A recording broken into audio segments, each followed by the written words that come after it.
thanks to organizing committee to give me the opportunity to talk about my favorite topic, which is jellyfish microbes interactions.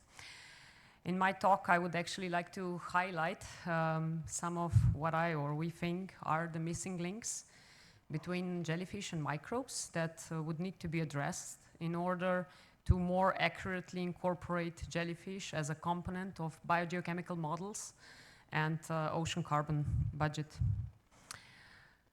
I will talk of jellyfish from two different perspectives of a microbe. So a microbe can see a jellyfish as a host, and a microbe can see a jellyfish as a source of organic matter in the ocean.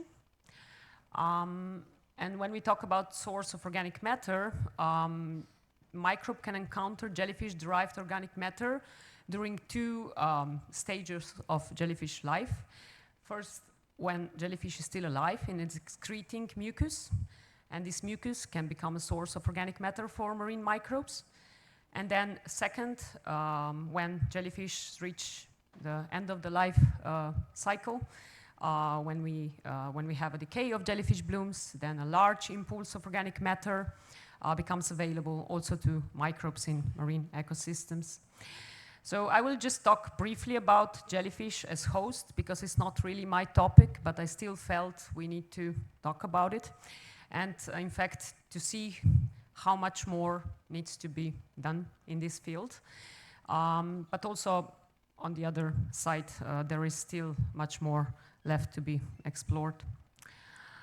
Okay, so in fact, as a meta-organism concept postulates, is that in fact any multicellular organism is composed of host and its associated microbiota, and all these interactions happening among them. So it's always like all of the biological entities and all the interactions. And there are some really famous examples from model meta-organisms that has been extensively studied, like from the ocean. Probably one of most famous one is bacteria Vibrio fischeri, that is inducing a formation of light organ in squid. And so this field of these studies of meta-organisms really provided a lot of data and have revealed that microorganisms can have an impact on host reproduction, health, metabolism, interactions with environment, population dynamics, and even death. On the other hand, host can offer to a microorganism nutrient and also, for example, transport. It can serve as a vector of transmission. Both of these things are really important in marine environment, which is usually very much nutrient depleted.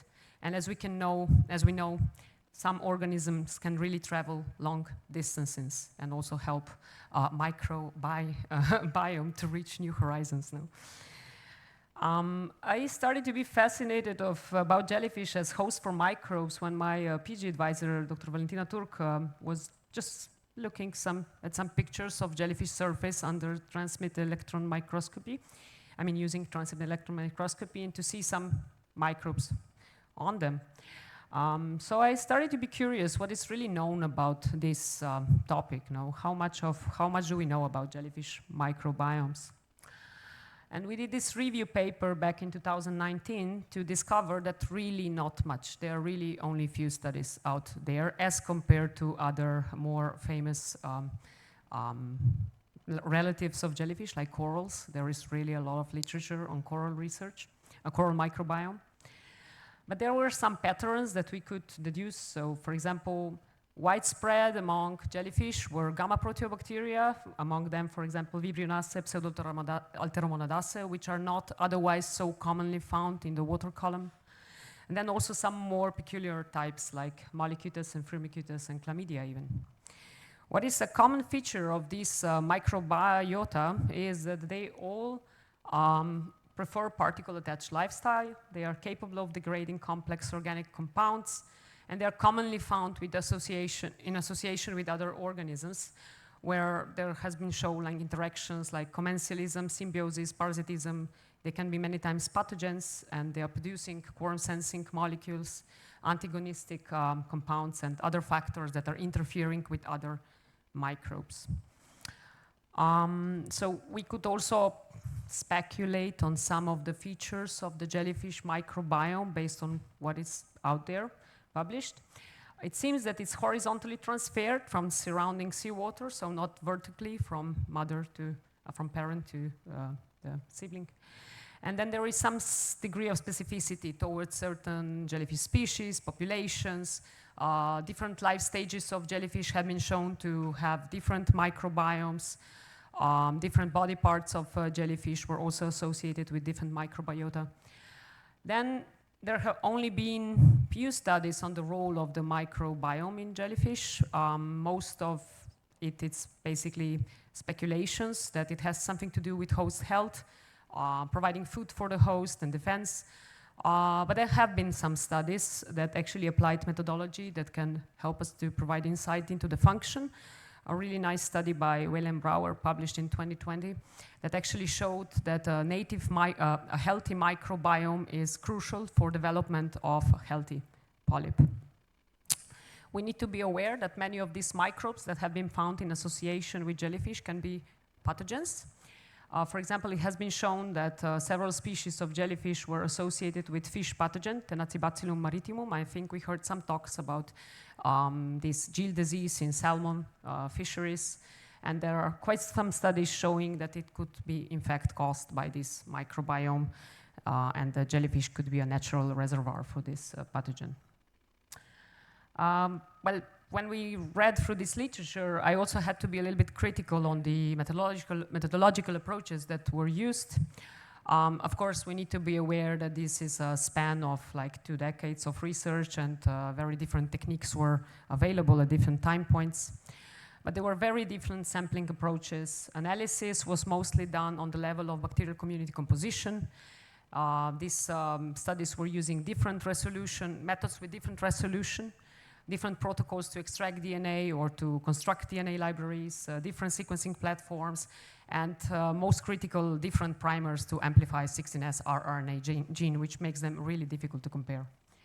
And there is also limited number of studies available that would actually look into the function of jellyfish microbiome. Couple of metagenomic studies, but this only provides insight into the functional potential. And on top of it, there is a vast diversity of jellyfish that remains to be explored as a host for microbiota. So this is unfortunately from 2019, but I'm trying to follow this literature, and not much has been done ever since. So basically, the floor is yours. Or maybe we need to convince microbiologists to start to be more fascinated about this host, not so only about sponges and corals. Okay, so now we move to something that is more of my topic. And usually when I speak at microbiology conferences, I always need to convince people about jellyfish and why they are important, and convince them about the fact that they bloom, and the blooms are massive, and I need to explain the life cycle. I don't need to do all of this here, probably. And we are also all aware of the last estimates of the total global mean gelatinous zooplankton biomass standing stock in the pelagic ocean, which in fact represents around 40% of the global phytoplankton biomass. So it's a substantial and much overlooked source of organic matter for marine microbes as well. Recently, some studies have been published that also imply that jellyfish could be important vehicles of carbon export to the ocean interior. So there are even estimates that they could contribute up to 40% of total global particulate organic carbon export. So again, when I will look into jellyfish as a source of organic matter for marine microbes, I will divide my talk in 2 parts. First, we will look into jellyfish mucus, and then into jellyfish detritus as potential source. But why do we care about marine microbes so much in the water column? So here I feel the need, I need to convince you that this is important, and despite their small size, they play a major role in marine ecosystems. But just briefly, so in every milliliter of seawater, there is around 10 to the 6 bacteria. Well, despite their really small size, due to their great abundance, they basically contribute to up to 70% of ocean's biomass, according to the last estimates. They are super small, even smaller than average, more famous family members like E. coli. So they are only around 0.6 micrometer in size on average, but they have very large surface area to volume ratio. which basically gives them an exclusive access, together with the fact that they are equipped with machinery that it's needed, to degrade and remineralize the biggest global reservoir of carbon, which is dissolved organic matter in the ocean. So this is almost exclusively accessible to marine bacteria and archaea. So, as said again, some studies have emphasized that jellyfish could be an important component of the biological soft tissue pump. What does it mean? So this is the concept of biological carbon pump that probably we are all aware of now. So every organic matter that is produced in the surface of the ocean and gets also transformed here in a museum, blah, blah, blah. So eventually starts sinking down here into the twilight zone and then into the deep ocean. Here, the fate of the sinking particles, it's basically tailored by heterotrophic bacteria and archaea. So if we would like to understand what is happening and what is the fate of jellyfish organic matter in the ocean, we really need to understand how microbes are interacting with this type of organic matter as well. So we need to understand, are they efficiently remineralizing it here in the surface, or is it sinking down to the deep ocean where it is sequestrated for quite some time? And this is also the way to basically keep the CO2 away from the atmosphere.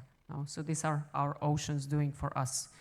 Majority of people is not aware of that major role. Yeah, there's a famous cartoon of the sinking particle. You have like a particle, and then there's also a plum of nutrients behind it. So there are also bacteria jumping on these dissolved compounds that are leaking from the particle when it's sinking and working on it. So also we need to be aware that there are different, of course, compositions of marine food webs along the water column. So different microbes can populate different depths, and they are equipped with different metabolic machineries, and they are probably doing this process at different rates and so on and so forth. So I looked into the studies that try to understand the jellyfish decay rates, because this is crucial to understand if we want to incorporate them into the biological carbon pump or biogeochemical models. And there are, again, really few out there. Don't get me wrong, I really appreciate the effort. I'm just trying to emphasize what I think we need to address in the future. They actually use very different experimental designs. So they are, in fact, studying different fractions of organisms decaying jellyfish matter. They have been done only on limited amount of jellyfish species and in limited number of ecosystems. So if we really want to understand that, we need to make more effort on top of it. There are only few studies that have designed experiment to actually study the microbial degradation of jellyfish biomass, and they actually measure parameters that can be directly linked to microbial growth, like abundance, production, respiration. So we also need to make an effort there. We need to talk a little bit about organic pool in the ocean, which is actually a size continuum of dissolved and colloidal molecules and suspended and sinking particles. And I said again, these dissolved and colloidal molecules here are exclusively accessible to marine bacteria that, however, sometimes need to excrete extracellular enzymes to chop down these really complex molecules, make them small enough to cross the cell membrane. But they have the machinery to do it. So when I wanted to understand how different are, in fact, different jellyfish-derived DOM pools, and we are here talking only about the DOM, so the dissolved organic matter that it's inside or excreted by jellyfish. We conducted leaching experiment, which means that we dissolved either jellyfish mucus or jellyfish biomass in artificial seawater, and we followed in time how much nutrients and inorganic matter is released per milligram of this material, to find out that, in fact, jellyfish mucus has a higher C/N ratio as compared to the organic matter that is encapsulated in jellyfish biomass. Beside that, there is about between 1.5 and 3 times, where is the pointer, more of DOM and inorganic nutrients in jellyfish biomass as compared to mucus. So these two pools are very different, also from microbial perspective. Microbes really like usually low C/N ratio because it indicates proteinaceous character. And especially in nutrient depleted environments, they like a lot of juicy organic stuff to build up their biomass. So let's focus on what is known about interactions between jellyfish mucus and marine microbes first. In order to understand that, we would also need to understand jellyfish mucus release rates, which are, to my knowledge, largely unknown. Only some very old studies are available. We would need to know the stoichiometry of jellyfish mucus, which is also only known for few species. And we would have to know better the composition of jellyfish mucus. And in recent years, there has been some studies also providing insight on the level of individual proteins that are there, because the composition of organic matter determines which microbes and how they are going to remineralize it and transform it and back to inorganic constituents. There have been only few studies, as said again, studying the impact of jellyfish mucus on marine microbes, but they all came to a similar conclusion, that jellyfish mucus is mostly respired by microbes and they don't incorporate these compounds to build up their biomass. Usually we say that this means that this substrate is not juicy enough for bacteria. So they only use it to maintain their basic metabolism and not to build up their biomass. We also estimated recently bacterial growth efficiency of these communities, and it's quite low. So what does it mean? It means that this carbon from jellyfish that is consumed by microbes is lost from the system because it's respired and it goes with CO2 out of the system. And it's lost for other members of marine food web. And then, finally, when jellyfish come to the end of their life, we know that jellyfish bloom can decay massively, rapidly. Some jellyfish blooms decay en masse. So at this point, there is a large impulse of organic matter that, as we've seen, it has a low C/N ratio, is quite rich in DOC, so dissolved organic carbon, nitrogen compounds, and so on, and becomes available to other members of marine food web. Of course, these jellyfish carcasses or detritus can face very different scenarios. They can be degraded or consumed, fragmented. They can even sink intact through the water column, which has been shown for some system and coined jellyfalls. But here we will focus on this potential scenario that jellyfish detrital DOM is remineralized by planktonic microbial communities. And why we think this is an important or likely scenario? Again, because of the characteristic of this organic matter pool, but also because of the fact that we in our leaching experiments have shown that immediately 50% of this organic matter is composed of dissolved organic matter compounds. So it means that instantly half of this is available to heterotrophic bacteria only. And this is composed of high molecular weight, but usually compounds, but usually microbes are equipped with machinery to chop them down to more simple compounds. So during a typical jellyfish decay bloom, we have quite substantial impulses, said again, of DOC, TDN, amino acid, but also importantly orthophosphate. And this is quite important for nutrient poor environment or phosphorus limited environment, as our study ecosystem, the Northern Adriatic, is. So it means a big perturbation for the system. So in order to understand this response of ambient microbial community to this kind of enrichment and perturbation environment, we conducted jellyfish detritus enrichment experiments. We wanted to simulate the decay of jellyfish bloom in an enclosure. So we mixed detrital jellyfish matter with ambient microbial community in a 10-liter enclosures. We supplemented the jellyfish enclosures with concentration of jellyfish organic matter in a concentration that actually resembles a typical jellyfish bloom. So we tried to be reasonable. And then we also, of course, had unamendment controls. And then we followed the growth of bacteria. We killed the first experiment after bacteria reached late exponential phase of their growth. And then the second experiment only after bacteria entered the decay phase of their growth. And then we followed many different bacterial parameters like their abundance, the respiration and production of specific bacterial populations using specific microscopy-based methods. And then we applied metagenomics and metaproteomics to really get into what is happening into the microbial processes. And then we also followed many different chemical parameters to understand, first of all, how is this organic matter consumed by bacteria and what are the end products of microbial degradation. So we learned that this material is very labile. It was consumed in less than 2 days, basically the whole thing.